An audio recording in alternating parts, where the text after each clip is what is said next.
Hi everyone, welcome to బాలీస్ talks. Easy recipe, చాలా tasty recipe చూపిస్తున్నాను. అది ఏంటంటే కాకరకాయ.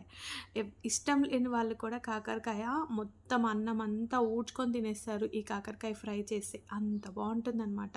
ముందుగా మనం కాకరకాయలు అలా చక్రాల్లా కట్ చేసుకొని ఉప్పు పసుపు వేసి చక్కగా ఇలా స్మాష్ చేసి పక్కన పెట్టుకోవాలి. ఈలోపు మనం వెల్లుల్లి కచ్చా పచ్చాగా రోట్లో వేసి దంచుకోవాలి. అలానే ఒక 1½ టేబుల్ స్పూన్ కారం కూడా వేసి చక్కగా దీన్ని దంచేయాలి.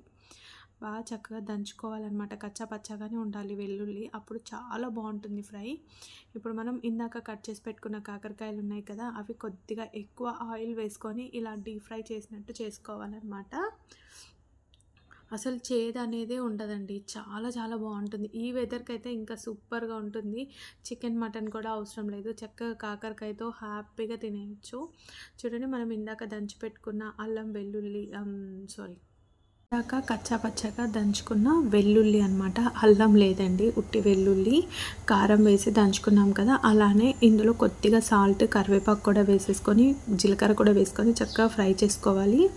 ఈ తర్వాత మనం ఆల్రెడీ ఫ్రై చేసి పెట్టుకున్న కాకరకాయలు ఉన్నాయి కదా, అవి ఇందులో వేసేసుకోవాలి. ఈ కాకరకాయ ఫ్రై చేసుకునేటప్పుడు కొద్దిగా ఎక్కువ ఆయిల్ తీసుకున్నాం మనము, అది తీసేయాలన్నమాట. అంత ఆయిల్ అవసరం లేదు తర్వాత మనకి.